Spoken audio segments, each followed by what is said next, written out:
agradeceros a todos y cada uno de vosotros por perder un poco de vuestro tiempo, teniendo en cuenta también las fechas que tenemos. Pero yo creo que hoy es un día un poco especial, porque está cerca la Navidad y porque Platón afirmaba que la base de todo conocimiento, de toda sabiduría, está en la capacidad de asombro. Si perdemos la capacidad de asombro, nunca vamos a poder aprender nada. Esa capacidad de asombro la tenían los autómatas. Esa capacidad de asombro está en los juguetes. Esa capacidad de asombro la tienen los niños. Y ellos son los que más aprenden cuando tienen un juguete ante ellos, ¿no? Y esa capacidad de asombro es la que nos da también la imaginación para poder disfrutar del día a día y de nuestra vida. Vamos a hablar de autómatas desde un punto de vista, no quiero que entendáis que un autómata es Chucky, ¿no? Es ese muñeco diabólico, son esas imágenes de muñecas con esos ojos de porcelana. No, los autómatas eran algo más que eso, ¿vale? Nos vamos a remontar a 2000 años, 4000 años de antigüedad, donde ya se habla de autómatas y de androides que andaban y que eran creaciones y que evidentemente muchos de estos creadores fueron acusados de brujería y de pactos por el diablo. Porque os hago una pregunta. ¿Qué es lo que siempre ha anhelado el ser humano? Crear vida.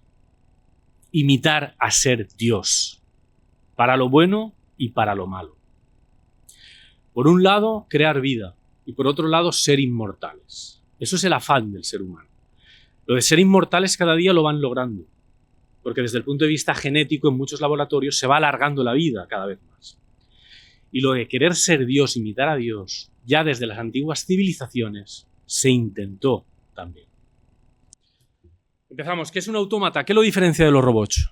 Yo creo que esto es fundamental. Un autómata es una creación, es una invención ingeniosa. Quedaros con esta palabra, ingeniosa. ¿Por qué? Porque son creaciones de genios, de gente sabia. Tenían una enorme sabiduría. Sabían de aritmética, de lógica, de matemática, de geometría, de gramática. Y todo eso lo empleaban para crear estos autómatas. Pero además de ser creaciones ingeniosas, imitaban, mediante mecanismos hidráulicos y mecanismos mecánicos, imitaban movimientos de seres animados. Como podía ser no solo animales, sino también personas, seres humanos. ¿Qué lo diferencia de un robot?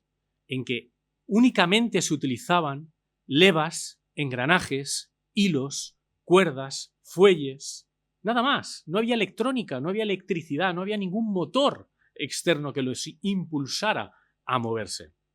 Y esto es lo realmente fascinante de esto, ¿no? En un primer momento, estos autómatas tenían esa finalidad religiosa, finalidad mística en ese sentido. ¿Por qué? Ahora lo veréis. Lo que pretendían era causar temor en el pueblo, en los templos. Es decir, que las puertas de un templo en Egipto se abrieran solas. O que el fuego de un altar se encendiera solo. Esto, claro, a la gente les causaba temor. Esa era la finalidad que pretendían en un primer momento los autómatas. Amenhotep III, estoy hablando hace 1500 años antes de Cristo, ya crea los colosos de Memón. Los colosos de Memón son dos estatuas enormes de más de 40 metros de altura que en su interior tienen un mecanismo hidráulico, tienen agua, por el cual con la salida del sol al amanecer y con el calor del desierto, estos colosos hacía que el agua empezara a hervir y el vapor ascendiera por toda la altura y ese vapor saliera por los ojos y por la boca, parecía que silbaran. Esto Amenhotep III lo creó con la finalidad de aterrorizar y atemorizar a todos aquellos que quisieran o tuvieran alguna intención de despertarlo del sueño eterno al faraón, ¿no?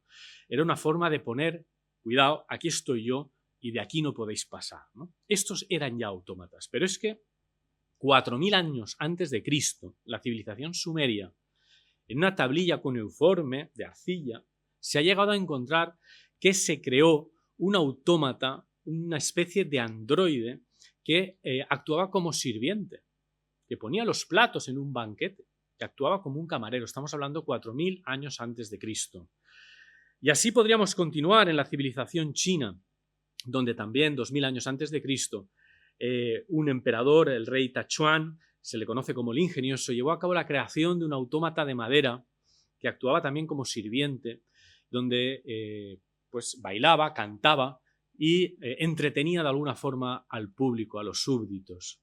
Esto llegó un momento que este autómata miró de mala forma a la esposa del emperador y lo destrozaron.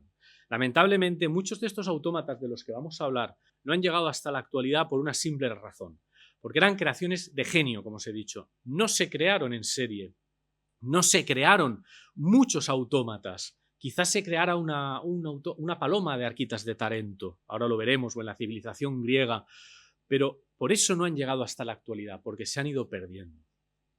La primera referencia mitológica la tenemos en Hefesto, en la mitología griega. Hefesto era el dios del fuego, el dios de los herreros, y crea a Talos, el gigante de Talos. Y os diréis, ¿quién es Talos? Bueno, pues Talos era un gigante enorme de bronce que se encargaba de defender la isla de Creta de cualquier tipo de invasión. Y aquí viene referencia de Jasón y los argonautas, ¿no? Cuando intentan llegar al Vellocino de Oro, pues este gigante les lanzaba piedras para que no pudieran acceder a la costa. Pero tenía un punto débil, y es que en el talón tenía una especie de botón, de alguna forma, y Medea consigue hipnotizar a este gigante de Talos para que se arrancara ese botón, y por ese botón empieza a desparramarse todo el líquido que se llamaba, o se le conocía como el licor, era la ambrosía, la energía de los dioses, y el gigante de Talos cae muerto, desfallecido, ¿no? Esa es la primera referencia que tenemos en Hefesto. Y luego la primera referencia literaria a un autómata la tenemos en el Satiricón de Petronio, 2000 años antes de Cristo, ni más ni menos. Ahí también Petronio habla de un sirviente que actuaba como autómata. Os he hablado en Etiopía de los colosos de Memón, ahora veremos una imagen de ellos. En Egipto, en Alejandría, tenemos otra referencia. Concretamente, había un templo donde habían dos estatuas, Venus y Marte. Imaginaos la escena. Los fieles viendo a Venus y Marte, 2000 años antes de Cristo, y ven cómo las dos estatuas poco a poco se van acercando la una a la otra y se abrazan. No lo veamos con el presentismo de ahora, veámoslo como antes. ¿Cómo se quedarían esa gente viendo eso? Pues el mecanismo era muy sencillo. Tenían rieles y una estaba hecha de hierro y la otra de magnetita. Se atraían. Por eso se abrazaban. Eso en Egipto. En China se inventa el primer reloj mecánico que conocemos hoy en día. Los chinos nos han adelantado en muchísimo. Cuando aquí en el siglo XV se inventa la imprenta, Gutenberg, 4 siglos antes los chinos ya la habían inventado. Pero igual que eso, se adelantaron a la pólvora, en el papel y en muchísimos mecanismos más. Ellos ya inventaron el reloj mecánico. Hay constancia de ello. Y en el mundo árabe también los hermanos Musa, donde también a ellos, al mundo árabe, a los musulmanes, les debemos, cuando vamos al hospital o cuando vamos a una fuente y apretamos el botoncito ese y sale ese líquido, esa agua, para beber, eso ya lo inventaron los musulmanes, los árabes. Y en Grecia tenemos la escuela de Alejandría, Tesibio, Filón de Bizancio y Herón de Alejandría. Aquí yo creo que es donde realmente tenemos que hacer un hincapié. Aquí es donde es el punto de partida de los autómatas. Ni más ni menos que Herón de Alejandría lleva a cabo la creación de la primera máquina expendedora de la historia. Yo cuando investigué y averigüé esto me quedé alucinado. Es decir, esa máquina que hoy en día echamos una moneda y sale un bocadillo o una bebida, ya Herón de Alejandría, en el siglo IV a.C., la creó. ¿Cómo? Era una máquina donde le echaban una moneda y salía una botellita de agua bendita con la cual hacía una especie de ablución para que esa persona quedara libre de pecado y pudiera entrar al templo. Eso ya lo hacía Herón de Alejandría. Pero igual que él, también tenemos a Filón de Bizancio, tiene una obra neumática. Todo lo que os estoy contando diréis, pero esto no hay nada, ¿no? No ha llegado nada hasta nuestros días. Sí, Filón de Bizancio tiene una obra que se llama Neumática, donde describe uno por uno todos los mecanismos que llevó a cabo y que creó, y cómo los hizo, y cómo los creó, y qué levas y qué mecanismos utilizó para ello. Pájaros que extendían las alas de forma mecánica. Tesibio, por ejemplo, el primer reloj hidráulico lo crea Tesibio. La primera rueda dentada la crea Tesibio. El tornillo que tenemos hoy en día y que tanto utilizamos lo creó Tesibio, siglo IV a.C. Ahí tenemos los colosos de Memón. Fijaros, hoy en día están en pie. Han pasado terremotos, han pasado un montón de penurias, pero ahí están. Y hoy en día aún se escuchan esos silbidos que el aire provoca cuando entra dentro de ellos y aún causan ese temor. Pero imaginaros a esa gente viendo a estos dos colosos lanzando vapor por los ojos y por las bocas, pareciendo que hablaran y silbaran. El gigante de Talos, guardando la isla de Creta de Jasón y los argonautas. El reloj mecánico en China, 2000 años antes de Cristo. Arquitas de Tarento con una paloma mecánica que podía volar varios metros. Los mecanismos que tendría en su interior. La obra de neumática de Herón de Alejandría, ahí está. Ahí describe todos y cada uno de los mecanismos y de las creaciones que él llevó a cabo. Edad Media. La Edad Media es la época oscura, siempre nos lo han dicho, ¿no? La época de las cruzadas, de las epidemias, de la peste, de la hambruna, de las herejías, de la Inquisición, la brujería. Bueno, ¿por qué? Porque siempre nos hemos visto el ombligo de Occidente. Siempre hemos pensado, no, miremos más allá. Miremos a la civilización china. Miremos a la civilización árabe. Ellos se adelantaron en muchísimo. No fue una época oscura, de 1000 años de oscuridad y donde no se inventó nada.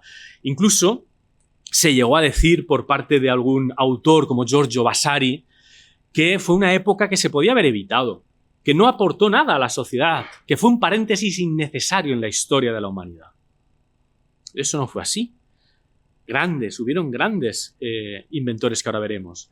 Por tanto, fijaros también lo que pongo, hay una paradoja por el avance de la cultura y la ciencia. ¿Dónde estaba la cultura? En los monasterios. Ahí es donde estaba la cultura, ahí es donde estaban en los scriptorium, estaban los monjes donde escribían esas obras y esos grabados, ¿no? Y evidentemente a esa cultura la población, la gente llana, no podía acceder, ¿vale? Se les prohibió a los monjes que estudiaran el conocimiento de la naturaleza porque rivalizaba con Dios. Solo Dios podía crear la vida. Todo aquel que creara vida de la nada era condenado y era perseguible por herejía. Pero vemos la influencia de las civilizaciones, la India, la maya, la china, la árabe, la maya. Siglo X, la civilización maya desaparece en el siglo X, pero es que en el año 900 crean el número 0. Lo que la matemática tiene que agradecer a la civilización maya, porque fueron los creadores del número 0, ni más ni menos. Hace 1000 años de ello. Aquí tenemos a uno de los grandes creadores de autómatas de la Edad Media. Es el Papa Silvestre II, Gervais d'Aurillac. Era francés. Se le acusó de pactos con el diablo, de herejía, de brujería. ¿Por qué? Porque se le conocía como el Papa Mago, el Papa del año 1000, el Papa druida. Conocía de astrología, de astronomía, de nigromancia, de cábala, pero además del trivium y del quadrivium. ¿Qué es esto del trivium y el quadrivium?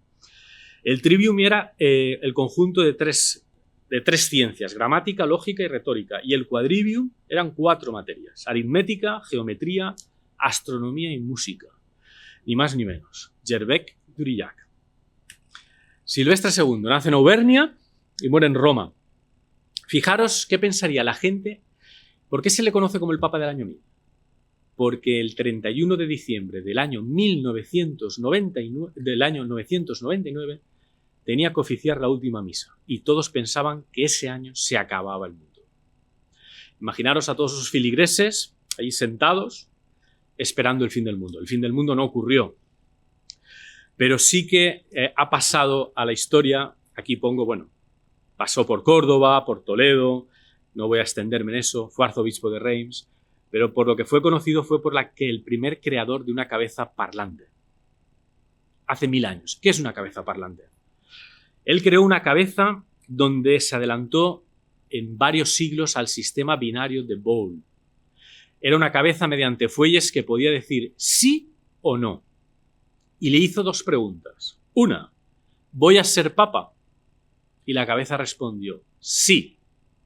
Y acertó. Y la segunda pregunta que le hizo, le dijo, si voy a Jerusalén, falleceré. Y le dijo, sí. Dijo, bueno, pues no voy a Jerusalén. Con no ir a Jerusalén no pasa nada. Pues bueno, estaba oficiando una misa en San Juan de Letrán y de repente se encuentra indispuesto y cae desplomado al suelo. Y unos feligreses que allí estaban le ayudan y dicen, ¿cómo puede ser si yo no he ido a Jerusalén y estoy a punto de morir? ¿Dónde estoy? Y dice, es que usted está oficiando una misa en Nuestra Señora de Jerusalén. Pues hasta ahí la cabeza parlante acertó. No solo se quedó con una cabeza parlante, inventó el astrolabio que tenemos hoy en día, inventó el reloj de péndulo, inventó el taquígrafo y el monocordio. Esos inventos 1000 años hace que ya los inventó Silvestre II. No solía fallar. Alberto Magno. ¿Quién es Alberto Magno? Franciscano. Continúa. Sí, estamos hablando del siglo XII, ni más ni menos.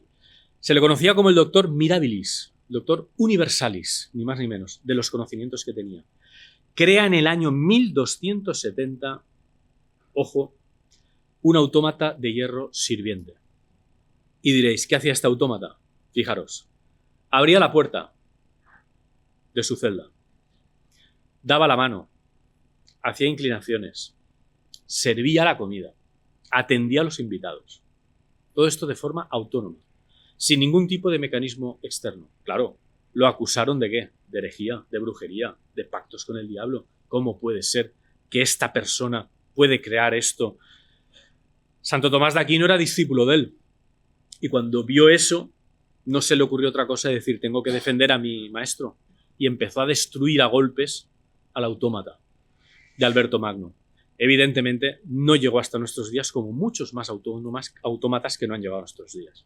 Pero por lo que también se le conoce, fijaros, es por un milagro climatológico.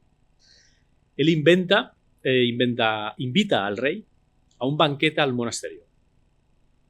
Y una vez llega allí, es pleno invierno, está todo nevado, completamente nevado, y le dice, no, ahí no se puede servir la comida, es imposible.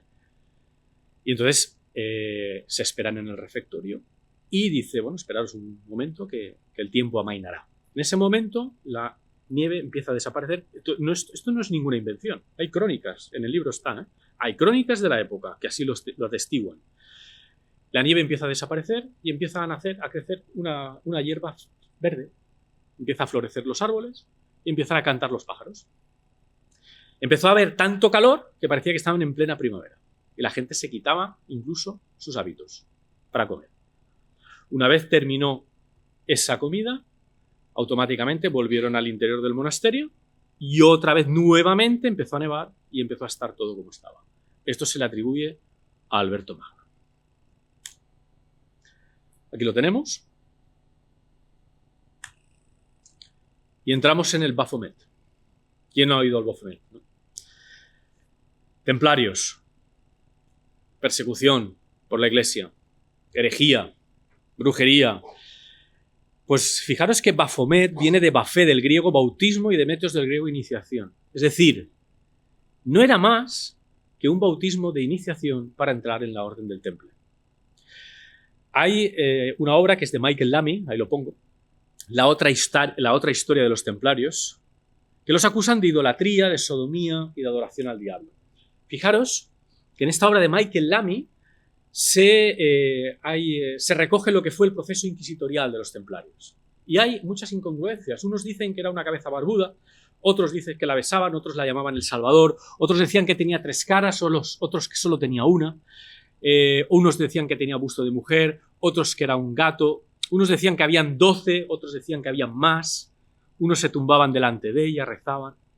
Bajo mi punto de vista, no era nada asimilable al diablo, era simplemente una cabeza que ellos tenían a modo de protección.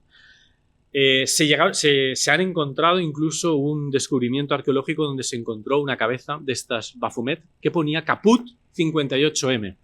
Es decir, se ha llegado a valorar la posibilidad de que hubieran hasta 58 cabezas templarias. Es decir, que cada encomienda templaria tuviera su propia cabeza. Y muchos templarios lo que utilizaban era una especie de cordón blanco que colocaban alrededor de esa cabeza y que luego a los monjes que entraban en esa orden, ese cordón se lo anudaban en el hábito como a modo de protección. Por tanto, el Baphomet, que tanto se les ha tildado de herejía y de persecución, no, yo creo que fue más una excusa entre Felipe IV, el francés, y Clemente V, el Papa, para acabar con ellos, porque evidentemente tenían un gran poder y era necesario acabar con ellos. Eso es por lo que se les acusó, más que por otra cosa.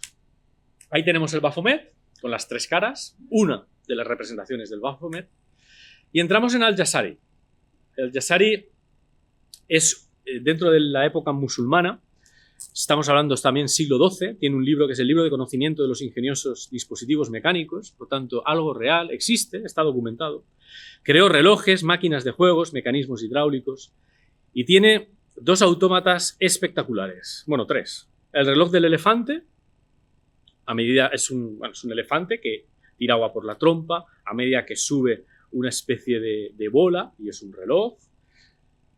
La fuente del pavo real, un pavo real en lo alto, también, echa agua, todo mediante mecanismos hidráulicos, es decir, ahí no hay nada más, pero es que cuando entremos en el Renacimiento, veréis que esto aún va más, va a más.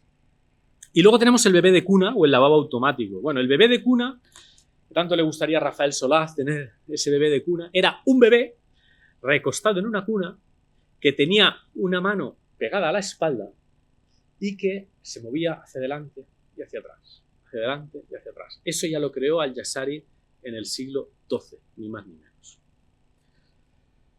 Aquí tenemos la fuente del pavo real.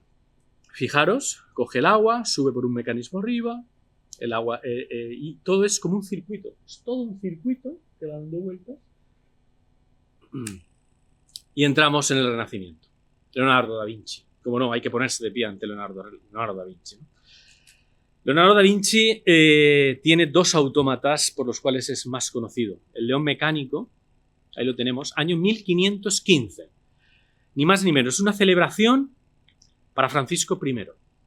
Fijaros, es un león a tamaño natural de bronce que podía abrir la boca, rugir y que llevaba una flor en la boca. Pero es que tenía un compartimento en el centro, porque se podía poner de pie, y al abrir ese compartimento se veía todos los engranajes y todos los mecanismos que ese león tenía. Y además se le veía como una flor de lis en honor a Francisco I. Ese león lamentablemente ha desaparecido, no ha llegado hasta nosotros. Hay una especie de reproducción que creo que está en las diapositivas y ahora lo veremos. Y luego tenemos el caballero mecánico. El caballero mecánico se podía levantar, se podía sentar, podía abrir la boca. Y también era espectacular porque con muy poquitos engranajes, y ahora lo veremos, podía moverse de forma autónoma. Hoy en día, estos bocetos se encuentran en el archivo de la Biblioteca Nacional de París, son los Codex I y el Codex II. Pero ¿qué pasó con esos? Bueno, no solo creo esos, fíjate, la rueda del león, el pájaro mecánico, una máquina voladora tan conocida, esa máquina voladora que tanto vemos, ¿no? El hombre que caminaba sobre el agua, ahí es nada. ¿Y qué pasó con esos autómatas de Leonardo? ¿Por qué no han llegado a nuestros días? Fijaros que fue el primero que creó el copyright de la historia. En estos bocetos, él cambió alguna leva de lugar, algún tornillo, porque no quería que lo replicaran, porque no quería en el futuro que nadie imitara sus creaciones. Por eso, muchos no han podido replicarse en la actualidad, porque no se ha conseguido descubrir qué leva, qué mecanismo, qué engranaje va en el lugar donde él ya con intención lo cambió de sitio. Pero también muchos quedaron incompletos. ¿Y por qué quedaron incompletos? Porque se adelantó a su época. Leonardo era un genio y no tenía los mecanismos necesarios para poderlos terminar, porque la ciencia no avanzaba tan rápido como avanzaba su cabeza y su mentalidad. Este era Leonardo da Vinci. Fijaros el caballero. Qué pocos engranajes, qué pocos mecanismos y qué forma de hacerlo funcionar. Se podía levantar, se podía caminar, se podía sentar y tenía movimientos autómatas. Fijaros, no tiene prácticamente ninguno. Vamos, nosotros vemos esto. El león. de Leonardo. Es una reproducción. Está en el Da Vinci Museum en Berlín. Los dos. Juanelo Turriano. Español. Ojo. Nadie o muy pocos habréis oído hablar de Juanelo Turriano. Bueno, Juanelo Turriano nace en 1500 en Cremona, en Italia, y fallece en el 1585 en Toledo. En 1520, con 20 añitos, se traslada a España y pasa 55 años sirviendo en la corte española. Primero con Carlos V y después con su hijo Felipe II. Nunca le pagaron, no cobró. Acabó en la más absoluta de las pobrezas. Pero es que fue nombrado relojero mayor de la corte y en 1571 Felipe II lo nombra ingeniero mayor del reino. ¿Qué se le atribuye a Juanelo Turriano? Es alucinante, ¿eh?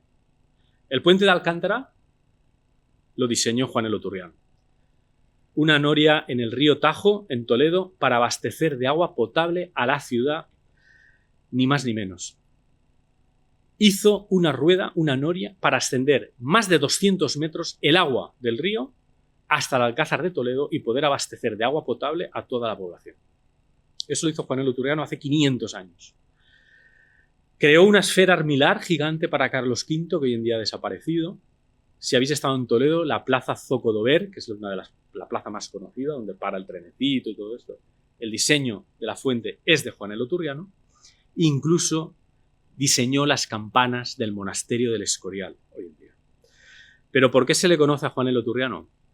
Y luego recordármelo, porque quien tenéis el libro, os he traído una litografía numerada y limitada del hombre de palo.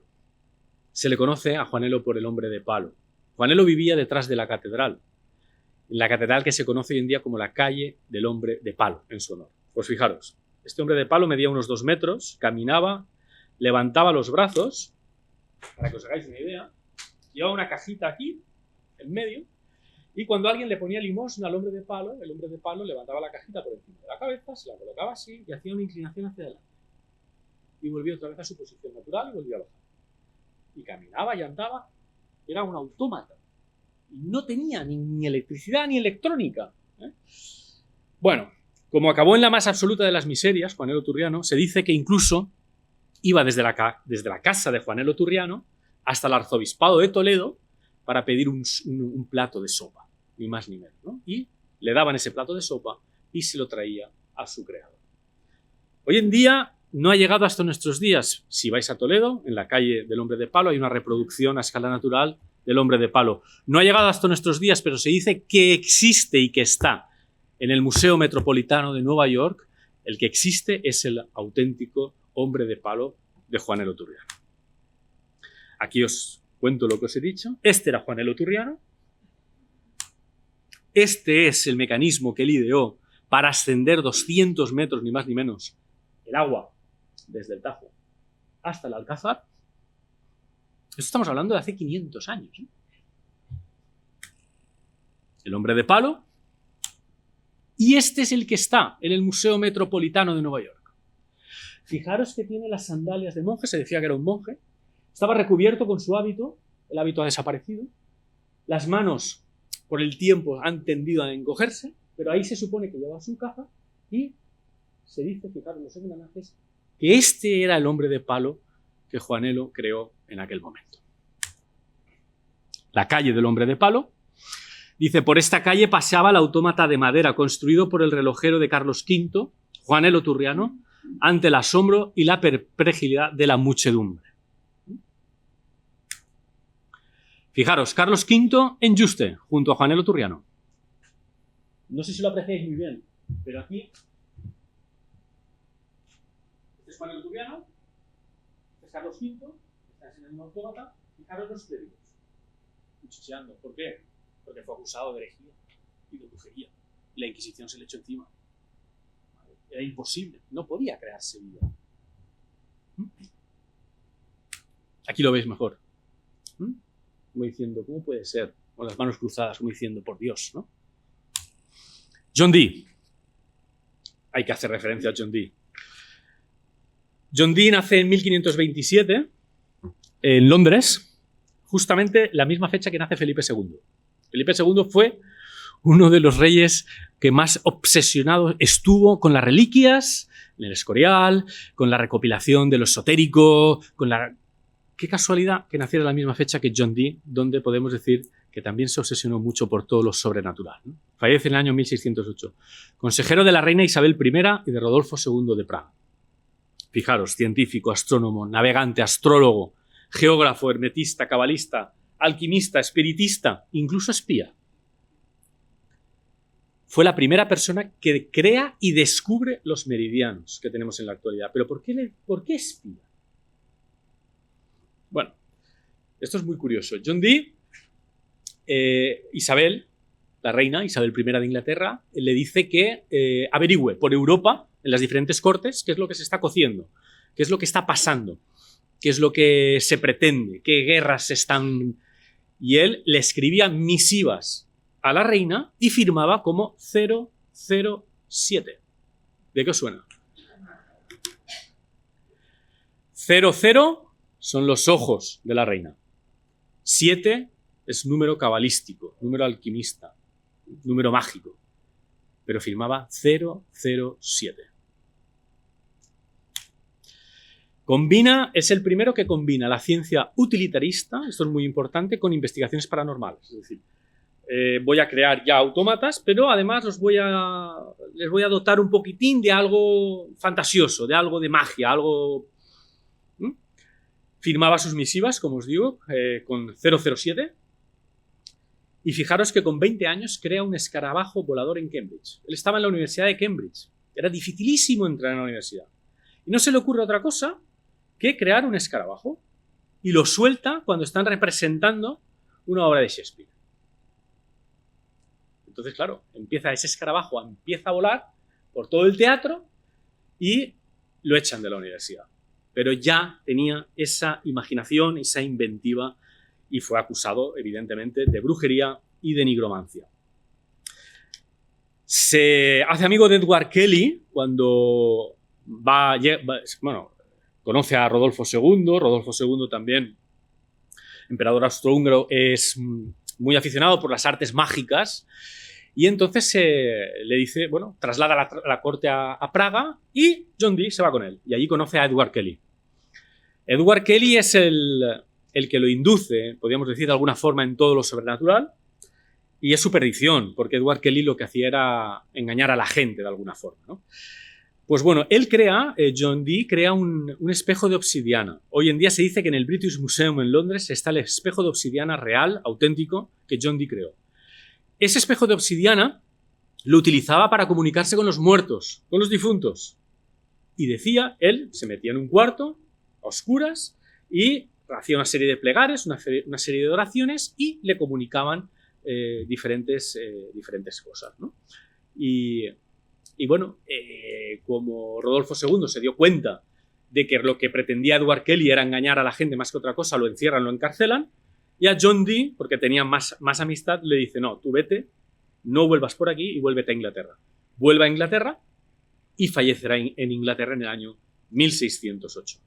Aquí tenemos a John Dee en una representación ante Isabel I, la reina de Inglaterra, haciendo pues esa serie de inventos o temas sobrenaturales, ¿no?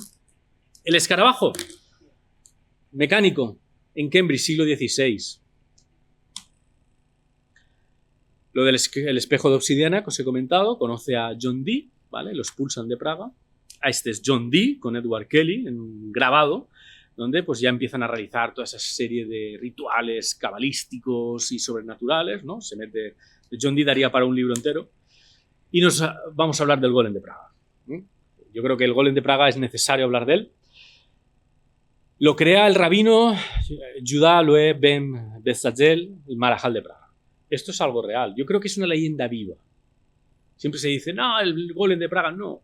Este rabino existió. La sinagoga existe. Entonces, se habla de esta leyenda en el siglo XVI, es un ser de arcilla. En aquel momento, la comunidad judía en Praga está perseguida por Rodolfo II, porque los cristianos dicen que secuestraron a un niño cristiano y lo sacrificaron para sacarle sangre, ¿vale? Entonces acusaron a los judíos de ello. El rabino decide crear este golem para proteger al pueblo judío. Y se va al río Moldava y crea ese ser de arcilla de alguna forma y le dota de vida. Le dota de vida mediante unos rezos, Génesis 2.7. Entonces formó Yahvé Elohim al hombre del polvo del suelo, insuflando en sus narices aliento de vida, quedó constituido el hombre como alma viviente. Bueno, le pone Emet en la frente, le escribe Emet, que significa vida. Y Met significa muerte. Por tanto, borrándole la primera letra, la letra Aleph, el golem de Praga quedaba deshecho completamente. Esto se le fue de las manos. Porque resulta que el niño cristiano que había sido secuestrado aparece. Lo fue secuestrado por su padre. Esto aún encoloriza más a la comunidad judía, ¿no? Y el golem de Praga en un principio ayudaba, pero luego se va de las manos y empieza a matar a gente, incluso a los propios judíos. Y deciden apagarlo. El rabino decide quitarle esa palabra y se queda como Met. Y decide guardarlo en la sinagoga vieja de Praga, en el altillo, en el desván. Y ordena que esas escaleras las destruyan para que nadie nunca pueda acceder al golem. Y allí se dice que estaba.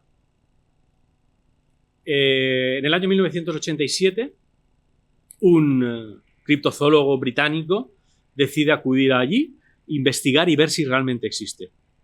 Después de muchos permisos burocráticos, accede a la sinagoga y allí no está el golem. Pero hay leyendas y se cuenta, y existen testimonios, que en la Segunda Guerra Mundial los soldados nazis, los soldados alemanes, cuando entraron en la sinagoga, empezaron a escuchar ruidos y golpes fuertes, potentes en el techo de la sinagoga, y se dice que era el golem que de alguna forma seguía protegiendo a la comunidad judía. Ahí lo dejo. Ahí tenemos al Marajal dándole vida al golem. El golem, siglo XVIII. Siglo XVIII es el apogeo de los autómatas. ¿Por qué? Porque, como decía Rafael, entran los relojes, entra la relojería. Y entonces los autómatas ya, aquí sí que ya se da un vuelco a todo. Aquí ya pasa a ser el divertimento, la capacidad de divertir a los monarcas, a la nobleza. ¿Por qué? Porque nadie tenía acceso, el pueblo no podía acceder a estos autómatas. Ahora veréis qué autómatas, qué barbaridad. Donde la industrialización y la mecanización empiezan a tener un poder muy importante a la hora de la creación de los autómatas y empiezan a ser ya la revolución industrial, ya se les empieza a mecanizar de alguna forma y todo esto tiene ya otra utilidad. El primero que tenemos a Jacques de Vaucanson, relojero suizo, conoce de anatomía y de música, ¿vale? Y de circulación, digestión y de la respiración. Fijaros, en el año 1741 crea un autómata que se llama el pato digestivo. Podía andar, caminar, mover las alas, la cabeza, digerir y defecar los granos de maíz que previamente se había comido. En el año 1738 el tamborilero tocaba hasta 20 melodías. Fijaros, cambiaba la fuerza y la velocidad y movía los ojos y la cabeza al compás de cómo iba tocando el tambor. En el año 1739 el flautista, que podía llegar a tocar hasta 12 melodías, tocaba con una tarjeta perforada y por medio de fuelles en su garganta podía sacar el aire y podía tocar la flauta. Debería de ser espectacular poder ver en movimiento estos autómatas. Aquí tenemos el pato digestivo. Fijaros los engranajes que tenía. Tenía dos depósitos. Por uno tragaba el maíz y por el otro tenía como una especie de masilla amarilla, lo defecaba. Claro, patos como este se crearían 2 o 3, por eso no han llegado hasta la actualidad. Sería tremendo, espectacular verlo en funcionamiento. Aquí tenemos al flautista y pasamos a Jack Droz, otro relojero suizo. Esto aquí ya es otro tema ya. Jack Droz tiene, por ejemplo, el escritor. Fijaros, el escritor estaba constituido por más de 6.000 piezas en su interior, de engranajes, 6.000. Podía escribir cartas y poemas con una pluma y un tintero. Además podía hacer dibujos y líneas rectas y curvas. Movía los ojos y la cabeza seguía los movimientos a medida que iba escribiendo. Y además tenía un mecanismo para poder soplar mediante fuelles para secar la tinta que él mismo iba escribiendo. Tremendo. Estamos hablando 1721, 300 años. El músico, Otra figura humana, tocaba varios instrumentos, incluido el violín y la flauta. Ahora veréis unas imágenes reales. Estos han llegado a la actualidad, ¿eh? Y tenemos también el pianista. Bueno, el pianista era una mujer sentada al piano. Tenía la capacidad de mover los dedos y a medida que movía los dedos iba pulsando las teclas. Y podía tocar las diferentes piezas musicales que programadas anteriormente ya tenía. Pero es que compuesta por más de 2.500 piezas. Pero lo mejor de esto es que cuando terminaba de tocar, se levantaba y hacía una reverencia al público. Espectacular. Fijaros, el escritor. Tremendo. La pianista. Los tres están en un museo en Neuchâtel, en Suiza. Estos sí que han llegado a la actualidad. Este de aquí creo que es el escritor, el dibujante y la pianista. Por detrás, para que la gente lo pueda ver. No se aprecia, pero es que es tremendo. O sea, esos mecanismos es lo que decía Rafael. Es tremendo. Más de 6.000 piezas entre engranajes, levas. No hay electricidad, ¿eh? No hay electrónica. No hay ningún motor que lo mueva. Von Kempelen. El turco, se le acusó de fraude. ¿Por qué? Porque se decía que era un ajedrecista. El turco estaba, una imagen de un turco, y delante había un ajedrez y abría las puertas. Yo no creo que hiciera trampa. Yo no quiero pensar que engañara a la gente. Era un mago, era un ilusionista. Y se veían los engranajes, pero luego había un compartimento más hacia atrás donde había un enano, se dice, un ser pequeñito que movía y que sabía de ajedrez. Y nadie nunca pudo ganar al ajedrecista de Von Kempelen, ni Napoleón Bonaparte, que perdió la partida también, como decía Rafael. Luego, al morir Von Kempelen, lo adquiere Johann Metzel y continúa con su trabajo, ¿vale? Este ajedrecista tampoco ha llegado hasta nuestros días. Aquí lo tenemos, fijaros. Fumaba por esa pipa, tenía los engranajes, todo esto es lo que veía la gente, como lo estáis viendo vosotros ahora mismo. ¿Vale? Pero detrás de él, detrás de esta compuerta, había una persona que movía las piezas. Y eran genios del ajedrez, maestros del ajedrez. Leonardo Torres Quevedo, ya queda poquito, y con Leonardo Torres Quevedo me pongo de pie, porque con él termino la conferencia, termino además el libro, porque Leonardo Torres Quevedo nace en Cantabria en el año 1852 y muere en el año 1936, cuando estalla la Guerra Civil. Claro, con la Guerra Civil prácticamente ya no hay creación de autómatas, no hay creación, no hay ideas, y luego ya entra la robótica y los ordenadores. Por lo tanto, terminamos con Leonardo Torres Quevedo. En 1887 crea el primer telégrafo sin hilos, lo que es el antecedente del teléfono actual. Pero es que no se queda ahí, ¿eh? Patentó, es español, y mucha gente no lo sabe, patentó el puntero proyectable, puntero láser de hoy en día. Ya lo inventó Leonardo Torres Quevedo. La máquina de escribir, el dirigible y el ajedrecista automático. Aquí me voy a detener. Dos ajedrecistas, 1912 y 1920. Fijaros, porque mirad lo que pone. La torre y el rey blanco dan jaque mate al rey negro en un máximo de 63 jugadas. Ni una más, ni una menos. Además, nunca perdía la máquina. Tenía un algoritmo que Torres Quevedo decidía apretar el botón y ese algoritmo paraba para que diera ventaja al contrincante. Ni aún así nadie pudo vencer, ningún maestro ajedrecista de la época consiguió vencer a la máquina de Leonardo Torres Quevedo. Esto no es invención. Hay una fotografía del rey emérito Juan Carlos jugando con este ajedrecista en 1970 en el Palacio de Cristal del Retiro. Existe, si la busquáis por internet. Niágara.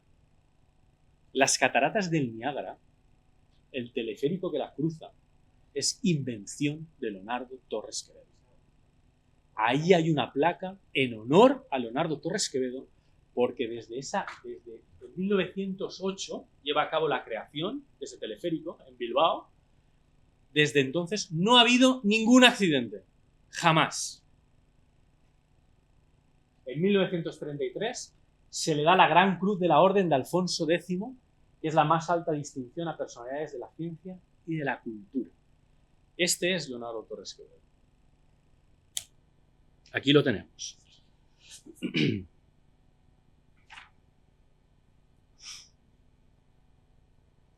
Hoy en día sus inventos, porque claro, la gente dirá, pero es que esto ha llegado algo hasta la actualidad. Sí, hay un museo en Madrid, si tenéis oportunidad de ir y verlo, está en la Escuela de Ingenieros de Caminos, en la Universidad Politécnica de Madrid, están los inventos, los ajedrecistas de Leonardo Torres Quevedo.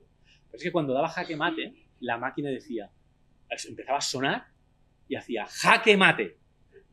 O sea, pero fijaros que su hijo, el hijo de Leonardo, Gonzalo, en 1920 llevó este ajedrecista al primer Congreso Internacional de Cibernética en París y desafió a los dos mejores jugadores de ajedrez del mundo, Wiener y Tastatoner. Los dos perdieron con el ajedrecista de Leonardo Torres Quevedo. Es este. Aquí está. Esto es lo que decía jaque mate, las dos piezas y la negra. 63 jugados. Ni más ni menos. Incluso a veces con menos.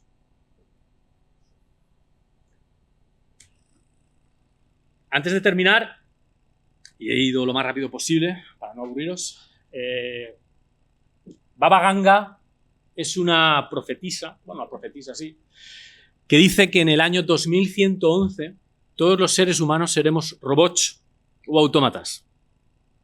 Espero que no acierte, como no acertó en muchas de sus profecías.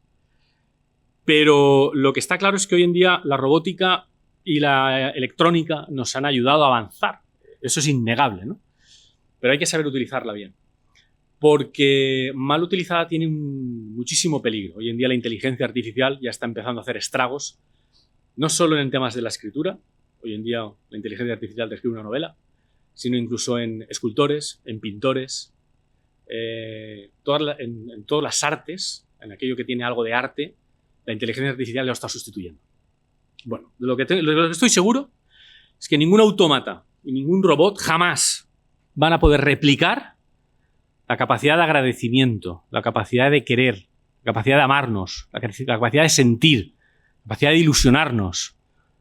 Eso jamás un robot ni un autómata lo va a replicar al ser humano. Así que por lo menos quedémonos con eso.